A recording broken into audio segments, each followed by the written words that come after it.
From prisoner to ruler, from victim to savior, today's focus, Joseph, trouble forgotten to fruitfulness. Fine Foods, 7 minutes a day, 1 Bible a year. Grace and peace, everyone. Today, we're in Genesis chapters 41 through 44. Our key verse is Joseph's declaration. It is because God has made me forget all my trouble and all my father's household. God has made me fruitful in the land of my suffering. The trouble he mentions, especially my father's household, points primarily to the betrayal by his brothers. It was a painful journey, from slave to prisoner to ruler of all Egypt, and ultimately to the savior of Egypt. Genesis includes the 3+1 key figures: Abraham, Isaac, Jacob, and Joseph. Today, we continue with Joseph. Joseph forgot his past trouble and became fruitful. He was a prisoner, sold by his brothers, enslaved, and imprisoned. Now he is a ruler. He was a victim with every reason to give up, yet he became a savior. Joseph is the victorious one, and he bears the image of Christ. Genesis is about creation and origin. Its structure: creation, fall, flood, Babel, Abraham, Isaac, Jacob, and Joseph. These correspond to humanity, sin, the ark, the nations, and then to the new man, sinlessness, entering the ark and reign over the nations. Today we look at Joseph reigning over the nations, for Egypt represented the nations of the world, indeed, the world itself. Joseph is the victorious one who bears the image of Christ. Joseph shone brightly after suffering. His life unfolded in 3 distinct phases. The first, in his childhood, he had dreams, and his father favored him. His brothers persecuted him for it, and he was sold into slavery. In the household of Potiphar, captain of the guard, he held fast to his integrity and was falsely accused. The second phase, in prison, he interpreted the dreams of the imprisoned cupbearer and baker. The cupbearer, once released, forgot him. Yet God granted him another opportunity, and he was brought before Pharaoh to interpret dreams, 7 years of abundance, followed by 7 years of famine. Pharaoh then appointed him ruler of all Egypt, and he saved Egypt and the surrounding nations. The third phase, as ruler of all Egypt, he was reconciled with his brothers. The narrative later covers his later years. Our passage today covers his rise as ruler of all Egypt. The story of 7 years of abundance and 7 of famine is very familiar. He used the harvest of the 7 good years to store up grain, so that Egypt was saved during the 7 years of famine. Even the surrounding nations came to him for help, buying grain, including Canaan. The passage also shows the process of his reconciliation with his brothers. You'll notice that he seems to test them, but this testing is a blend of loving justice, justice tempered with love, and love expressed with justice. As ruler of all Egypt, he did not become proud. Knowing God was with him, he maintained his faithfulness and humility. As ruler of all Egypt, Joseph was a victorious one who triumphed over the world. During the 7 years of abundance, Joseph stored up huge quantities of grain, like the sand of the sea.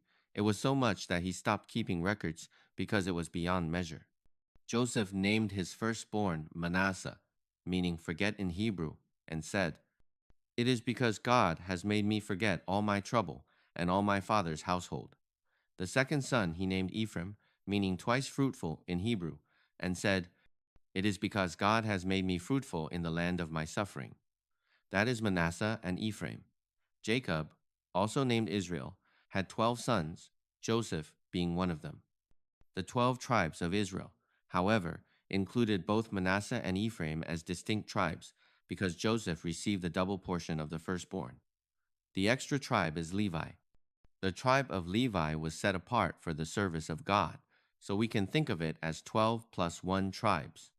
When we name our children, we choose names with positive, hopeful meanings. So he named him Manasseh. He had chosen to forget the trouble and his father's household. At the very moment he decided to forget, to let go, and to forgive, God made him fruitful in the land of his suffering. And through that very famine, he brought about reconciliation with his brothers, making Joseph the savior of the entire family. He did both. He forgot his trouble, and he became fruitful. And we must note, it was in the place of his suffering that he became fruitful.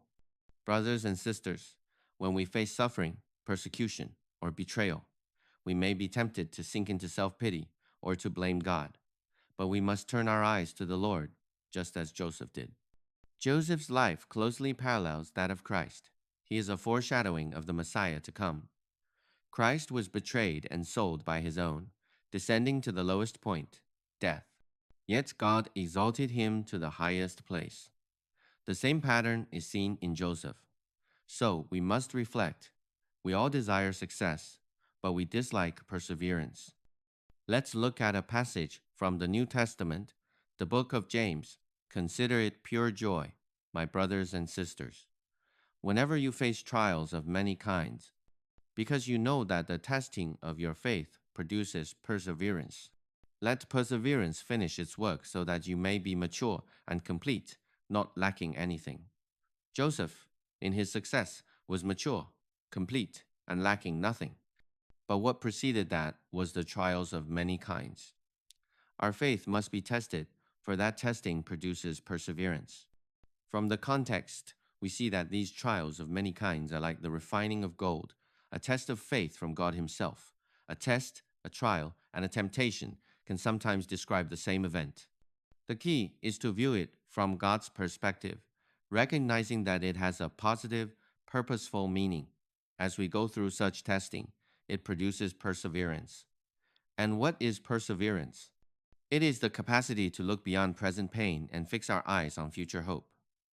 A woman in labor endures the pain because her hope is to bring a child into the world. An entrepreneur perseveres through hardship, aiming for a fruitful harvest. In the same way, as children of God, we are called to persevere in this life because of the eternal worth, the eternal crown that awaits. But let perseverance finish its work. Our perseverance is not an end in itself, nor a joyless struggle. It is meant to lead to completion, to success. We need to understand what this success means. Success here is to finish its work, to bring the process to its intended completion. The work is the work of God in us, and its goal is our maturity and completion. Mature and complete, to grow up, to bear fruit, and to be made whole. Complete means that our lacks and shortcomings are supplied so that we are not lacking anything.